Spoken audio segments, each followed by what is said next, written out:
Roar. Cuckoo, everybody, Coach Rab here, and welcome to another Kilted Chess Noob episode. No, I'm not a chess coach, not even close. I'm a health and wellness coach that happens to love chess, and today's episode is all about the Traxler counterattack. So this is an opening that I've been studying for black. It is specifically a counter to another opening for white known as the fried liver attack. Now, when you hear these names, you scratch your head and you're like, what the heck? But these things are quite frustrating, or certainly for white. Now, the fried liver attack is a very fast-acting opening for white that catches a lot of people off guard because it involves a knight, a bishop, and specifically the knight galloping into battle by itself. Now, typically, if you know what you're doing with chess, you usually don't gallop into battle on your own. You should build everything up, set a good foundation, and then gallop in. But in this particular setup, white goes galloping in and causes some severe problems. So I'll just quickly demonstrate what the fried liver attack is effectively, and then why the Traxler counteracts it so you never get caught off guard. So the fried liver attack typically starts off with, they'll move forward their e-pawn, and let's just say I then countered with a black. They'll then probably throw out their knight. I'll then naturally develop the knight, protecting the square here. They throw their white bishop to c4, and what they're doing is they're putting eyes on the weak f7 pawn for black. Okay, so in that position, you're like, oh, great. Now, typically in your setup, which isn't completely normal, you might bring out your knight. They then gallop their knight in. Now, what is now coming becomes quite dangerous, because if the knight gets into that f7 square, it forks both the rook and the queen. Typically, you try and save the queen, and then they gobble the rook because it's protected here. Alternatively, another method they can do is they can send the bishop in there, put you in check, and you lose your castling rights as well. They can pull back out and then throw the knight right back in, and then also gobble the, if they're not careful. But regardless, it's quite a frustrating attack. And I've noticed that when I'm playing blitz or some other attacks, some people use this. They think it's a good trick because it catches people off. They end up losing castle knights, lose a rook, they're in a bad position, and then a lot of people then resign. So the fried liver attack is, I'm not a big fan of it. I hate when I come across it. It's like, oh, So this Traxler is a lovely counter-attack to that, and it's actually really, really effective. So I'm going to show you two games.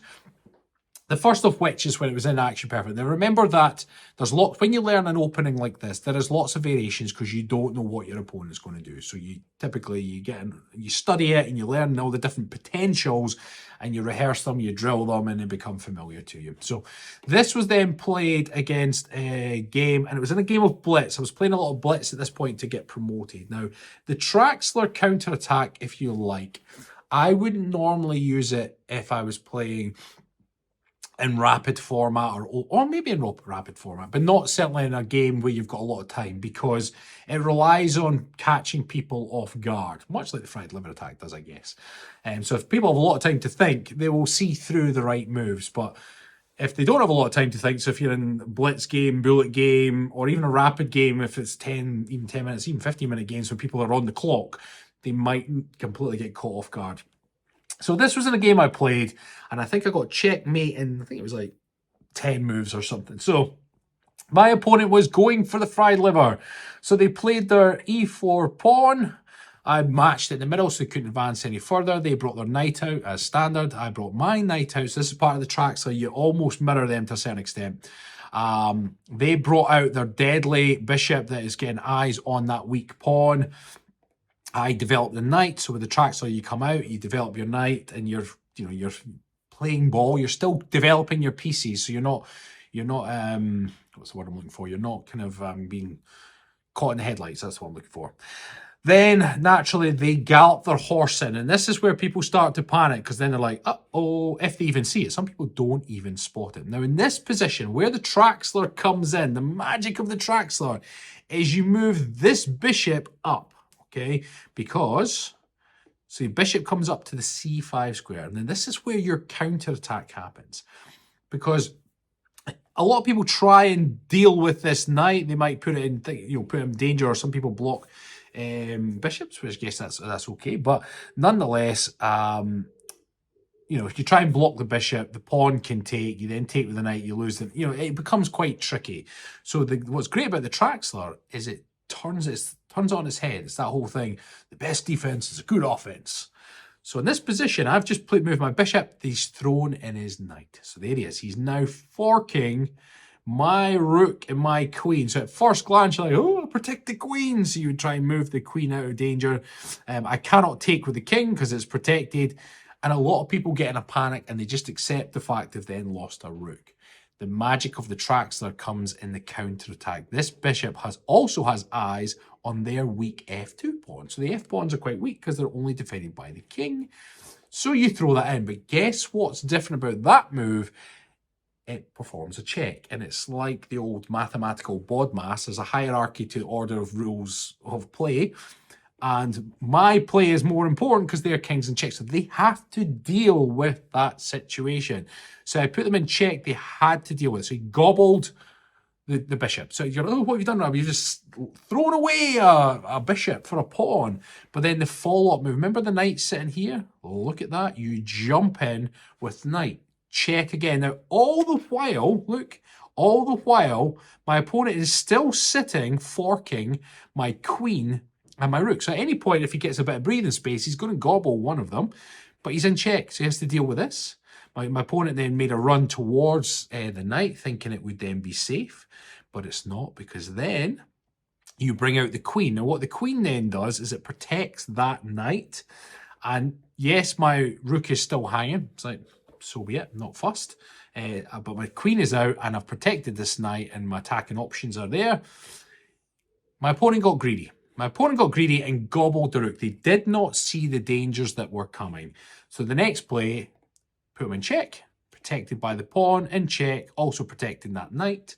My opponent could only move there, or could have moved back, but then I would have got checkmate here. Okay, so if he had moved back, it would have been checkmate straight away. He ran over there, which herds him in with the knight move. Check again. Nowhere he can run. He can't run there because it's protected by this knight. Can't go there because of the pawn. Can't go there because of the queen. So he has to then run back the way. He runs back, and then the checkmating square is on that magic f2. Just boom, boom, boom, boom, boom. So I'll just show you that right back at the start. e4, met them. Knights come out. This is all standard Traxler counterattack. He jumped in, and I got excited when this happened. You got to remember, this was a 3-minute game. I was like, oh, he's going for it. So I brought it about, and he jumped in, and I was like, that's it. We've got it. Now, depending on where the king goes, there's lots of variations with this one, but he played right into probably the easiest variation of it. He gobbled the bishop, got him in check again. He ran towards the knight I brought out, and he thought, oh, well, he's out of danger now. Wasn't thinking. He gobbled my rook. Check, ran, check, ran, mate. Fantastic. Now, like I say, I think there's like 19 different variations of where this can go. And in a fast game, you know, I find it very, very useful counter-attack, especially because people do throw the fried liver attack at you. Now, the next game I'm going to show you is a slightly different variation. Like I say, there's lots of different things your opponent can do, but they still went for it. So they played their e4 pawn, I jumped out to meet. They brought their knight, I brought my knight. They brought their the bishop. And again, when I was playing this game, this was a blitz game, 3 minutes, I was getting all excited again. I was like, oh, here we go. So I brought my knight out, jumped in. I was like, whoa, because at this point, again, as I said, the fried liver, they can jump in with the knight, but they can also jump in and put you in check with the bishop, in which case you have to just move the king, and it changes things slightly. There's a whole bunch of other variations. But your counter-attack is more effective if they jump in with the knight. And when he jumped, I put the bishop out, preparing the potential. He jumped in with the knight. I was like, we're in, we're in.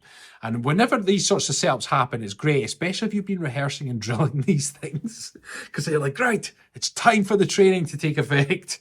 And off we went. So put him in check. This time he gobbled again, put him in check. He ran back the way. Now that looks nice and safe, right? You're like, okay. So then what you do is you bring the queen out. You have to get the queen out of danger because otherwise it's going to get gobbled by that knight. And the natural thing from there is like, whoa, because there is a checkmating square there, a checkmate square. So, you know, it has to obviously cause some problems. So he did, well, consider the right thing, putting the pawn in the way, because if he hadn't, like I say, and he gobbled my my rook, I would have just put myself right there. It would have been checkmate. And it would have been game over. So again, this counter attack is really, really powerful. So he puts the pawn out. So then what you do is you sack your knight. You throw it in there. You're like, yep, that's fine. Take it, take it, take it all. He gobbled back with the pawn. You then take that pawn, putting him in check. And again, you've got the tempo, you've got the back foot. And still, my knight is, or his knight is looking at my rook, but he's having to deal with this absolute beast of a counterattack. He runs, and this is when you then get that rook out of danger by... I was supposed to actually castle there, so that was a slight error. Oh, no, it's not. A different position where you castle. That's wrong. I did the right move. Bring the rook in. Now, what I've now done is I've pinned that knight to his king. So he now cannot move that knight, no matter what he does. He's still... That knight is protected by the bishop, which is fine. He moved his rook to attack my queen. Now, on this variation, I missed an early checkmate, and I then saw it the second time round, where I've learned from my mistakes. And so he moved the rook in play there. I put him in check by sliding back, keeping eyes on there, and I've got eyes here and also eyes on the bishop, because if I can gobble the bishop, I can bring that rook into play, and he's going to be in a world of hurts. He tried to run, gobbled the protection of the bishop. Now his knight is now unpinned because he's moved his king, so he could move his knight. He decided to attack said queen, which was like, whoopsie. So I swung all the way across. Now, the reason I didn't stop here was because obviously his queen's got eyes. Now, that was a mistake, apparently. It was a miss. It preferred me to take the knight, and then that would have set up a battery, which would have been quite unstoppable. But like I say, at this point I played this game, I hadn't quite rehearsed the drills enough yet. I wouldn't say I've mastered it, but I'm more familiar with the play now. So pull back there. He pulled his knight back, which then unleashed my rook to have eyes up here. Now, I should have seen that would have been epic, but for whatever reason, oh, I did see that. I did see that. That's not where I messed up. I mess up in a second. So I put him in check there. That's right. He runs to the corner and put him in check again. He comes back, and now where was the checkmate was there? Oh, I did get it. Now, why couldn't that have worked the first time? Oh, no, that's what I said. That's the mistake I made. So the first time I did it, I put the queen there. That's what I did. So the first mistake I made, I put the queen there for the check and allowed him to run. If I'd left the queen and just put the rook there, it would have been checkmate. So that's the mistake I made. So rather than putting the rook there, I put the queen there initially. He ran. When I put the queen back, he ran right back to the only square he could. And then I was like, oh, wait a minute. Use the rook. Game's a bogey. So it took me 2 times to get the checkmate that I was looking for. But the point is that this particular opening is really, really powerful. Even if they don't play the fried liver against you, you still set yourself up to then start pushing, certainly through the centre, and you can choose king side or queen side. But this particular opening, I think, is fantastic. I don't use it in games when there's a longer time frame, just because if the person has too much time to think, when they get to this stage, they might start looking at that going, well, if I take, I'm going to get bingoed here. You know, they can, because some of the better things for the king to do is to actually move. So rather than taking, it's better for the king to move. And if that happens, you have to protect your queen. Then often they'll gobble your rook. You bring this out, it'll gobble. Starts to look something like this. This frees up the bishop. They might give their queen a moving square by attacking the bishop. You put this out here. I'm just showing some example. They might then put you in check, and then the move there is to put the knight there. So the bottom line is that it's not great if the king takes the bishop. And where the king decides to move to as well after the check is also quite important as well. So after he gobbles, when I put in check, now, if I recall correctly, all dark squares are losing, or no, dark squares are losing, including the home screen. I think that's right. So from this position here, I'm sure there's something like that. All the dark squares are losing. So I think I suppose that would be okay, I guess. Yeah, that would be, I think that's okay, and I think that's okay. Maybe it's not, I'm not sure. I remember when I was learning this, there was something about the squares. I think there's dark squares plus the home squares. Dark squares plus home squares. Dark square is the home square. Never mind. ignore me. There is something about that, the squares that are dangerous. But ultimately, with all the different variations, it's a very, very good counter-attack. I would definitely recommend it, especially if you're coming across the fried liver and getting a headache, them galloping into battle, you don't know how to deal with it. Then look at this Traxler counter-attack, rehearse it, just become familiar with it, and don't be afraid to make a sacrifice. So don't be afraid to sack your bishop for the sake of the cause. In that position there, they've set you up, they've forked you. Remember that your sack is a check, so it takes priority. They have to deal with it. You can get another check in. They have to deal with it. In this position, you can then really start causing problems. In through, check there, tries to run. This is my favourite version of it because it's nice and clean, So, yeah, happy days. So there you are, the Traxler counter-attack. I've added that to my arsenal. So I'm working on... No, that's the next expansion of my growth, of my development, is that I'm trying to learn different openings. Because the interesting thing about different openings is it gives you a different outlook on the board that you'll start to recognise. Shows you little gambits and hints and tips that you can actually amalgamate throughout the different openings you have. So I found that by having a few different tricks up my sleeve, it has improved my game overall. What I've yet to do, and I'm maybe going to start doing that soon, is playing from the opposite side of the board, having a look at what my openings look like. It took me a while when playing the Caro-Kann to recognise the Vienna against me and vice versa, and knowing which line that takes. Vienna versus Caro-Kann typically goes down the classical line. I know that now. But with these different variations, it's about recognising it from the other side too. So I'm going to start working on that. But there you are, the Traxler counter-attacks. If you've been getting fried liver and you're getting annoyed with it, here's the Traxler counter-attack that will set you up in a good position. There are some positions that you can end up in a draw via repetitive move, which is fine. You can get a draw from that position.